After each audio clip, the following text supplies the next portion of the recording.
কাকে দিবেন? চমৎকার ভাবে একজনকে কাটালেন। রক্ষণভাগ থেকে কিন্তু অনেকটাই উঠে এসেছেন অত্যন্ত অভিজ্ঞ খেলোয়াড় সেই ডালিম বর্মনের ডান প্রান্ত দিয়ে আক্রমণে যাওয়ার চেষ্টা, বিপদ হতে পারে কিন্তু না। এক্ষেত্রে ইউনুস আবু বকর তিনি কিন্তু বলটা তার পায়ের সাথে বলকে সংযোগ করতে পারেনি, ফলে বল চলে যায় গোলরক্ষক ইসলামের হাতে।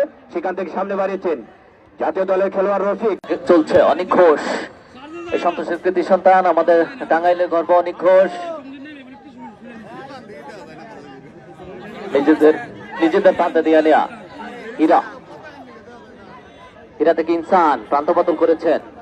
ওখানে রানা, রানা কিন্তু বল খেলে নিয়েছে 7 নম্বর জার্সিদের খেলোয়াড়, আক্রমণে যাবার চেষ্টা। রানা, রানা, রানা আক্রমণে যাবার চেষ্টা। শানবান্দা জাতীয় দলে খেলেছেন রফিক, কিন্তু ইতিমধ্যে প্রমাণ করেছেন। আমরা দেখেছি রফিকের যে স্কিল এবং রফিকের যে গতি, সেটা কিন্তু একেবারে সবার থেকেই আলাদা করে নিজেকে নজর কেড়েছে রহমান ভাই। হ্যাঁ, যেটা বলতেছিলাম অপু,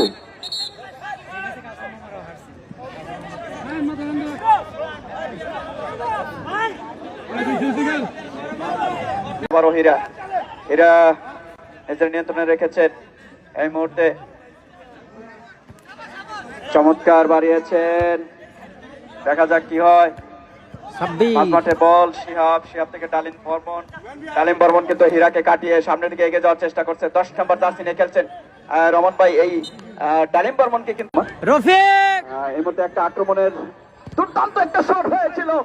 খাইরুল, খাইরুল কিন্তু দারুণ একটা শট নিয়েছিল। এই মুহূর্তে মনি, আবারও ইনসান, বসুন্ধরা কিংসের ইনসান, 9 নম্বর জার্সিধারী খেলোয়াড়, সামনে বাড়ানোর চেষ্টা হয়নি। ইউনুস কামারা, ফরেন খেলোয়াড়।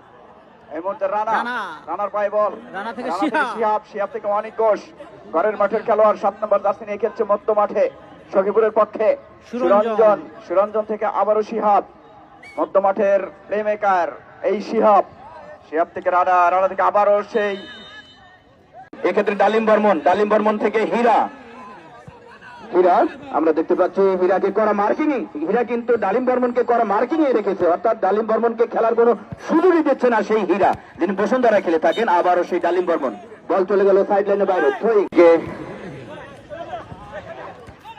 সাব্বি, এখনো অনেক ঘোষ, অনেক ঘোষ থেকে রানা প্রান্ত বদল করেছেন। উদ্দেশ্য ছিল সেই ক্ষেত্রে সুরঞ্জন বর্মন, কিন্তু সুরঞ্জনের গতি বলের গতির চেয়ে কম হওয়ায় বল চলে যায় সাইড লাইনের বাইরে, ফলে থ্রোয়িং। থ্রোয়িং থেকে ভরপুরের নিয়ন্ত্রণে বল। রক্ষণভাগের একজন খেলোয়াড়, কাকে দিবেন দেখে নিয়েছেন, সামনে বাড়িয়েছেন। উদ্দেশ্য ছিল রিফাত, এক্ষেত্রে আবারও সেই রফিক ক্ষিপ্র গতিতে এগিয়ে যাচ্ছেন।